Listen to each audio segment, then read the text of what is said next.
बिस्मिल्लाहिर्रहमानिर्रहीम। अस्सलाम वालेकुम फ्रेंड्स, आज का हमारा टॉपिक है लिवर एंड द जीआईटी।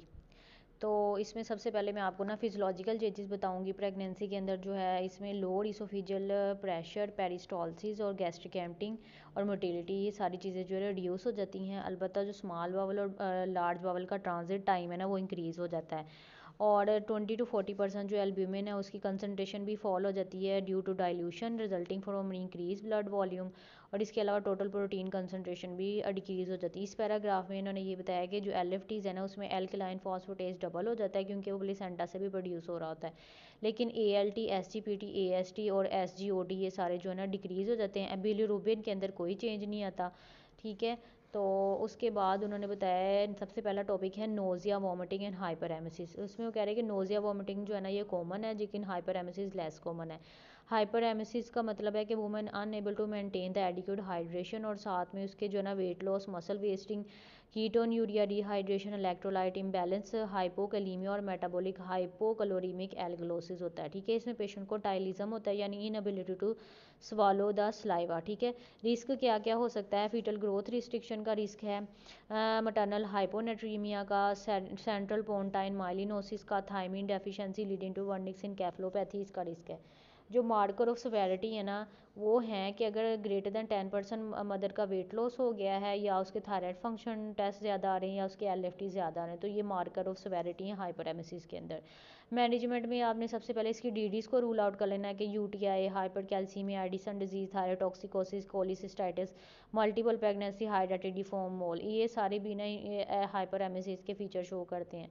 तो मैनेजमेंट जो मेन है ना, उसमें आपने पेशेंट को एडिक्वेट डिहाइड्रेशन देनी है। डिहाइड्रेशन में 0.9% सेलाइन आपने यूज़ करना है विद एडिड पोटाशियम क्लोराइड। ठीक है, वो कह रहे हैं high concentration of dextrose in particular may precipitate the Wernicke's encephalopathy and this may prevented by routine administration of oral or IV thiamine. ठीक है, एंटीएमेटिक्स भी आप यूज़ कर सकते हैं। इस टेबल के अंदर उन्होंने वही बातें बताई हैं कि इन्वेस्टिगेशन क्या क्या करानी है। Urea electrolyte, full blood count, LFTs, TFTs, mid stream urine कराना है, फ्लूइड थेरेपी 0.9% सेलाइन देना है 1 लीटर, उसके अंदर 20 to 40 मिलीमोल्स जो है ना वो KCl के ऐड करने है टाली।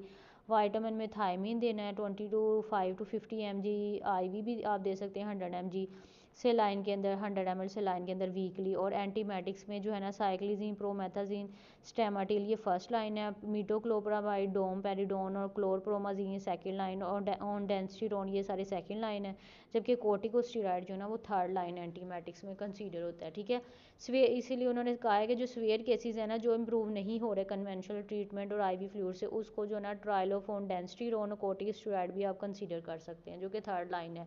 आयरन सप्लीमेंटेशन, वो कह रहे हैं कि नोज़िया, वॉमिटिंग को जो ना वो एग्जैजरेट करते हैं, इसलिए आप इनको ना विद हेल्ड कर देना है।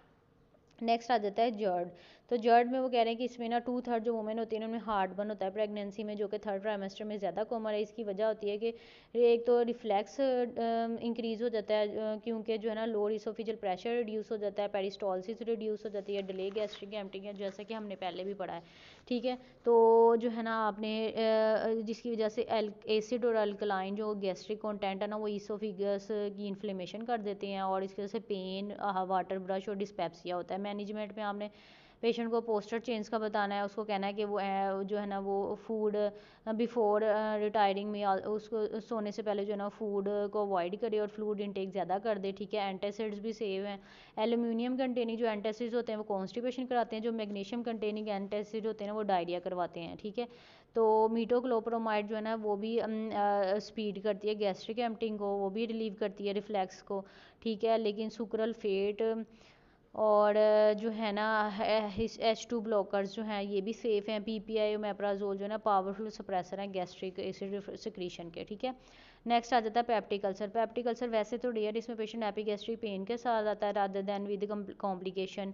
तो प्रोस्टाग्लैंडिन इंड्यूस प्रेगनेंसी है, protective effect on the gastric mucosa. GIT endoscopy आप सेफ है प्रेगनेंसी में कर सकते हैं, और जो है ना should be use to investigate the all but minor haematemesis. ठीक है, मैनेजमेसिस में आपने एंटासिड देने हैं, PPI देने हैं। मीजो प्रोस्टाग्लैंडिन एनालॉग्स भी प्रोटेक्ट करता है गैस्ट्रिक मिकोजा को, लेकिन जो प्रेगनेंसी के अंदर जो है ना वो कॉन्ट्रा इंडिकेटेड है, क्योंकि ये इंक्रीज़ करता है मिसकैरेज का रिस्क, ठीक है। नेक्स्ट आ जाता है कॉन्स्टिपेशन। कॉन्स्टिपेशन भी कॉमन सिम्टम है, ठीक है। इसमें ये होता है कि कोलोनिक मोटिलिटी रिड्यूस हो जाती है, पुअर डाइट इनटेक होते हैं, साथ में वो आयोडीन के सप्लीमेंट्स वगैरह ले रहे होते हैं, ठीक है। मैनेजमेंट में फ्लूइड इनटेक ज़्यादा करनी है, फाइबर इनटेक ज़्यादा करनी है, लेग्जेटिव यूज़ करने हैं, ठीक है।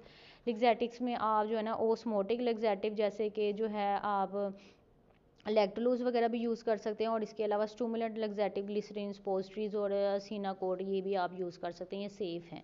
नेक्स्ट आ जाता है आईबीएस। आईबीएस जो होता है ना मोर कॉमन होता है वुमेन में, और इसमें इसका जो है ना प्रेगनेंसी के रिस्क ऑफ फ्लेयर जो है ना रिड्यूस हो जाता है, लेकिन जो है ना पोस्टमार्टम पीरियड में इसका फ्लेयर अप हो जाता है, ठीक है। तो प्रायर टू सर्जरी जैसे लियोस्टमी है और या कोलोक्टमी है या pouch of surgery does not pre lead the success of pregnancy, ठीक है। मैनेजमेंट में ये है कि ओरल और रेक्टल जो है ना आपने सल्फासाइलाजीन मिज़ैलामीन और अदर जो 5 अमानो सैलिसिलिक एसिड है ना ड्रग्स हैं, सेफ़ है प्रेगनेंसी के अंदर।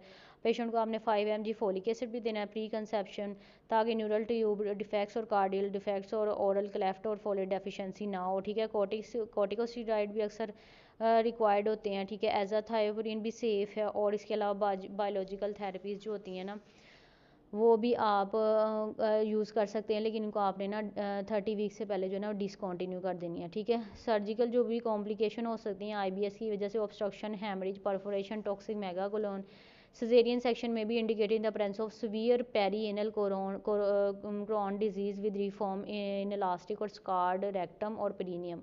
एक्टिव पेरीएनल क्रोहन डिजीज में prevent the healing of the episode में, ठीक है। नेक्स्ट आ जाता है एक्यूट और क्रॉनिक वायरल हेपेटाइटिस। तो इसमें वो कह रहे हैं कि जो है ना ये ज़्यादातर फीवर, मलेज, एनोरेक्सिया, जॉन्डस और की फॉर्म में प्रेजेंट करता है। हेपेटाइटिस बी जो होता है ना उसमें उसकी एक्टिव और पैसिव इम्यूनाइजेशन आप कर सकते हैं within 24 hour of birth. Immunization से 80 to 95% जो है ना इफेक्टिव है प्रिवेंटिंग द एचबी इन्फेक्शन और क्रॉनिक कैरियर स्टेट, ठीक है। हेपेटाइटिस सी जो है ना वो भी क्रॉनिक 20% केसेस में जो है ना वो क्रॉनिक स्टेट में होता है, ठीक है। और इसमें वुमेन जो हेपेटाइटिस सी वाले ना इंक्रीज उनमें रिस्क होता है ऑब्स्टेटिक कोलिस्टेसिस का, ये एक एडिशनल पॉइंट है, ठीक है। नेक्स्ट आता है क्रॉनिक लीवर डिजीज़। तो प्रेगनेंसी में इसमें ना क्रॉनिक लीवर डिजीज़ में डिस्करेज करनी चाहिए, जहाँ पे जो है ना सीवियर इम्पेयरमेंट हो हेपेटिक फंक्शन की, स्पेशली जब पोर्टल हाइपरटेंशन हो, इसोफिजियल वेरिसेस हो, और इसको वेरिसल ब्लीडिंग होना सेकेंड और थर्ड ट्राइमेस्टर में ज़्यादा कॉमन होती है। नेक्स्ट बहुत इंपॉर्टेंट टॉपिक है, ये है ऑब्स्टेटिक कोलिस्टेसिस ऑफ द प्रेगनेंसी। इसमें ये होता है कि ये लीवर डिजीज़ है, इसमें